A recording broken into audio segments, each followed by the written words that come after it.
1, 2, is this on?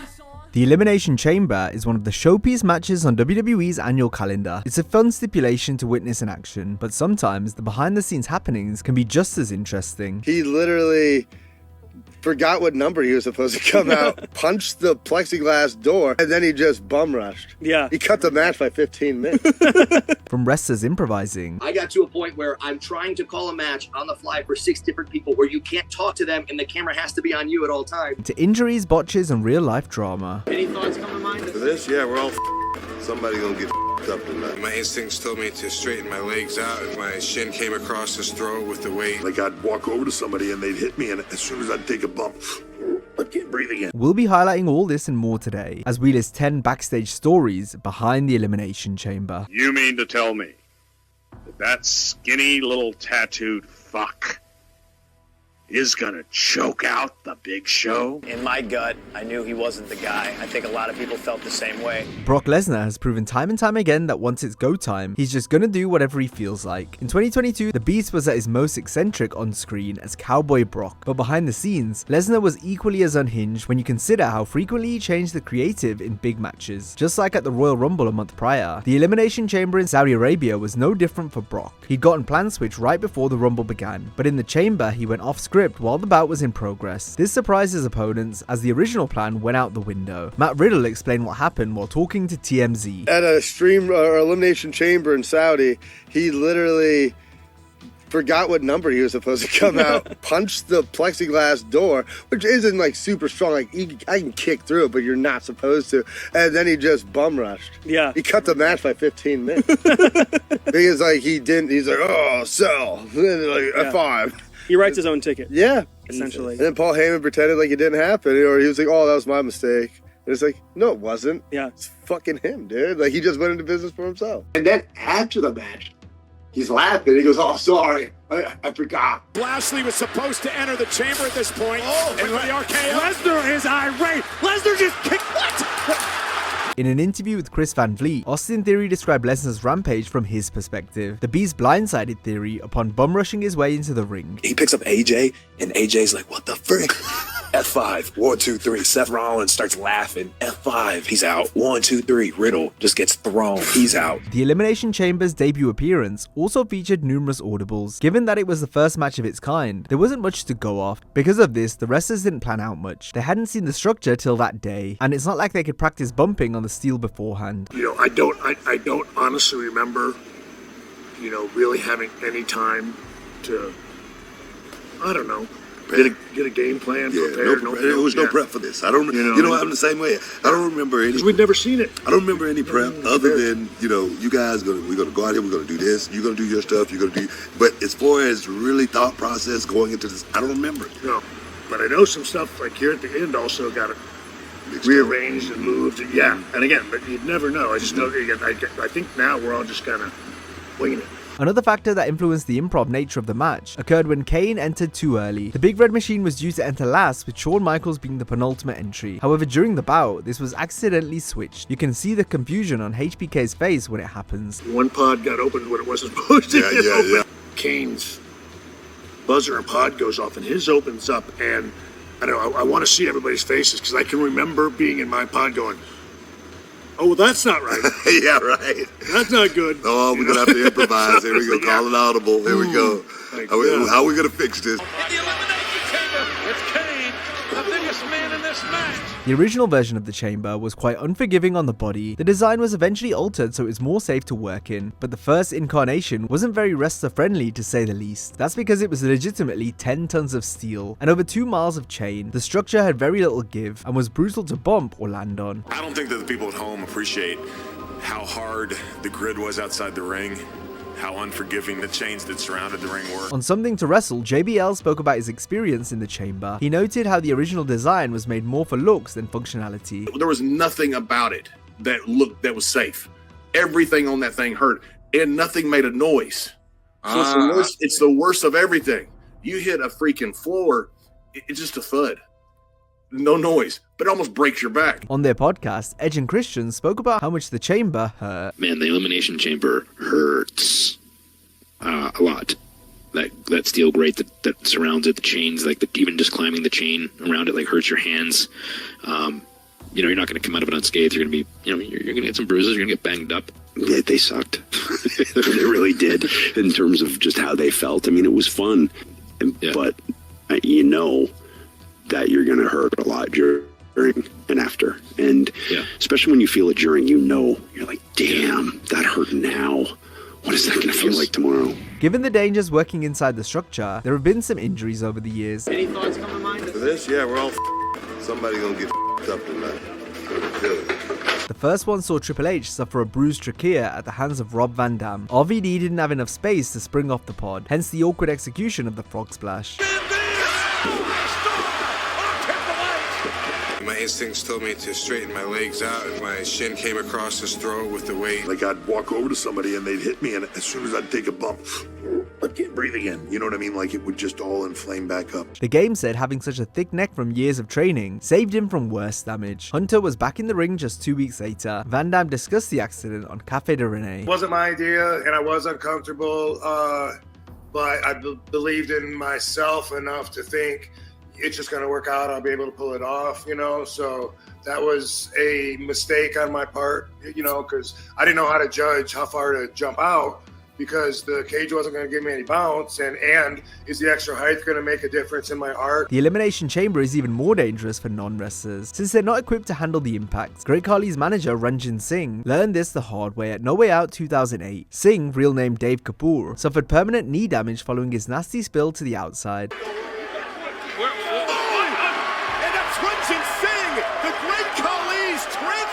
Former head writer Brian Gewirtz revealed this in his audiobook. He did it fine on a crash pad earlier in the day, but when the moment of truth came, surprise, the guy with no training whatsoever landed wrong and messed up his knee to the point of needing surgery. Dave's knee is still screwed up to this day. With so much danger inside the structure, saying a prayer beforehand certainly makes sense, and it's something participants of the match have done on multiple occasions. In his second book, Shawn Michaels shared that before the 2003 Chamber, he and all the other competitors besides Randy Orton took part in a prayer. Shawn wrote, "Here were all these guys about to get in the ring together for a match, and they were coming together to pray, at least for a moment in time." On the first season of WWE Unreal, we saw all the wrestlers in the 2025 Women's Elimination Chamber join in prayer ahead of the big match. This was a nice moment which showcased the respect and bond the talent have with each other as they prepared for battle. Dear Lord, thank you for this day. Thank you for Elimination Chamber. Thank you for these women who are going out there to put their bodies on the line. Help them to have a safe and entertaining matches. No botches. Remember everything. Hit their beats and get these people up off their seats to really start this show off with a bang. They're all glory to you, God. In your name we pray. Amen. Yay!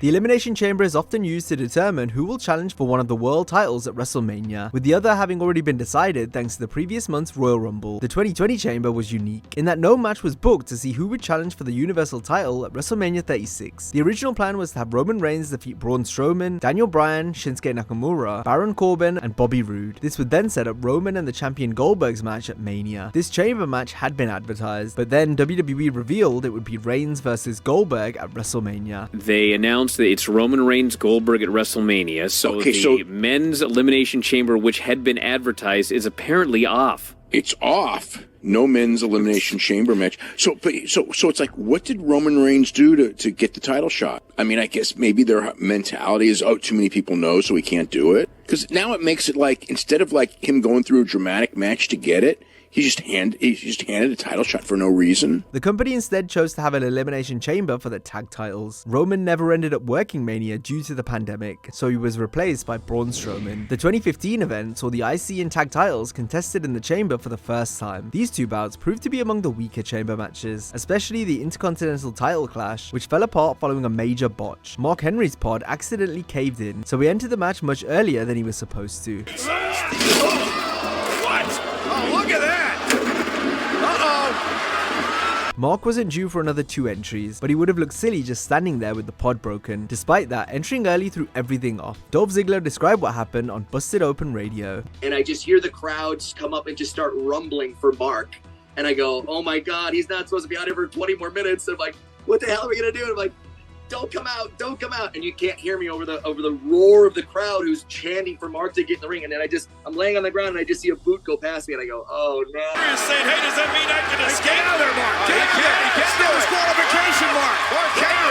Dolph audibly directed traffic, telling the wrestlers what to do with the referee as the middleman. I got to a point where I'm trying to call a match on the fly for 6 different people where you can't talk to them and the camera has to be on you at all times. I call a spot to tell this guy to do this, tell this guy to do this, and tell this guy to stay the fuck down. The match had come to a complete standstill. Eventually, everyone caught up to where things were back on track, thus allowing the match to finish as planned. For 8 minutes, we now all have our orders. There's no way this is going to be great, but I think we can improv the rest of this match and make it all go down. And that was some of the most exciting 12 minutes of my life in a terrible, terrible match. But it also, like, it was funny because you never know what's going to happen, man, and you got to be ready to go. Credit to Ziggler, who managed to hold it all together amidst the chaos. Our last entry was bad, but it wasn't quite the worst chamber match of all time. That honor goes to December to Dismember 2006. If WWE's revival of ECW wasn't already in the grave, then this show hammered the final nail in the coffin. Paul Heyman's idea was for newcomer CM Punk to eliminate the champion Big Show first by submission, before ultimately winning the title. Big Show agreed, however Vince McMahon was adamant that Bobby Lashley would be victorious. You mean to tell me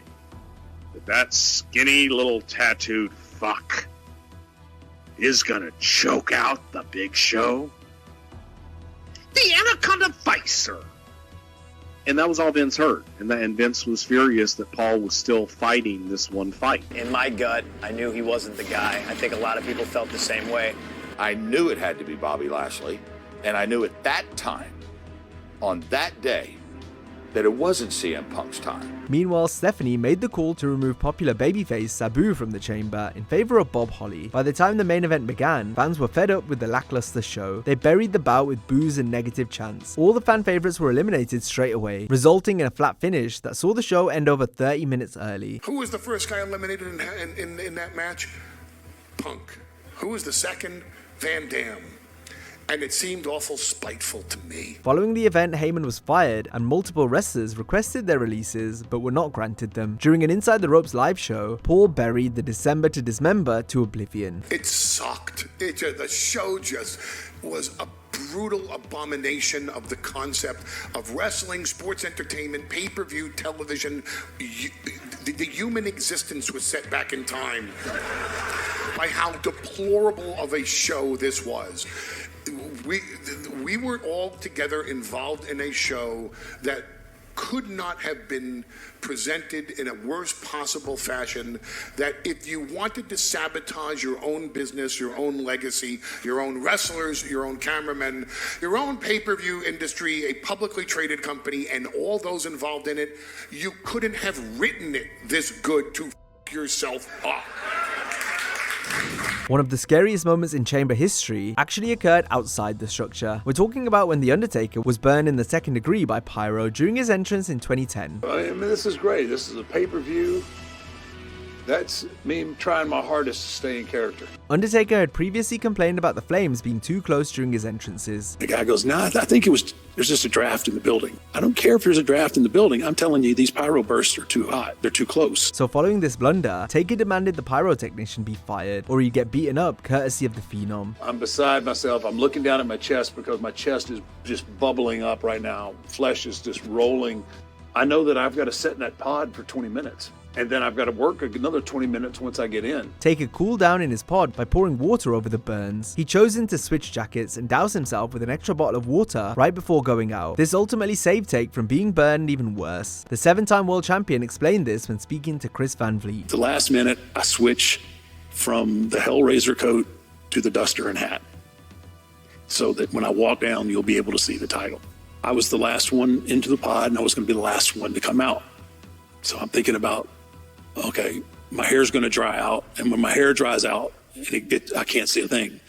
So I take a couple of extra bottles more than I usually would do, and I douse myself with water so that my hair stays wet. The pyrotechnician was then fired, and the flames were subsequently removed from Taker's entrance the next night on Raw. The chamber hasn't been without its share of bloopers over the years, like when a clumsy Vladimir Kozlov had trouble exiting the structure in 2009. Then he nearly got injured getting in the way of a move. Bill wins every time. And this time. Instead of rolling back into the ring and then rolling out on the right side that he was supposed to roll out on in the first place, I presume, he attempted to squeeze between the ring post and the pod. Failure. Failure. Deep failure. He failed at every task to which he was assigned. A year earlier, Chris Jericho was handed a blade by the referee on camera, thus giving the illusion that Y2J had been busted open by the subsequent chair shot. Thanks to Chris Jericho. Come on, Randy. Oh! Look at this. 3 years before that, Randy Orton was seen cutting his forehead before getting catapulted into the steel wall. Wait.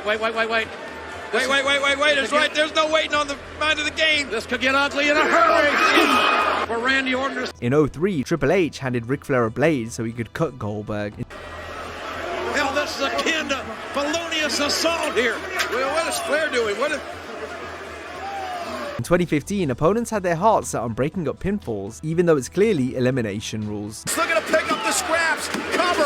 And Tyson Kidd breaking things up. Mark Henry broke up a pin after the Intercontinental title match we mentioned earlier had fallen into disarray. On commentary, JBL's reaction is absolutely priceless. Oh, Mark! Mark couldn't resist. Now, if you enjoyed this video, be sure to check out our similar video on 10 WWE wrestlers who hated their own match. Hope you have a great day, and I'll see you next time.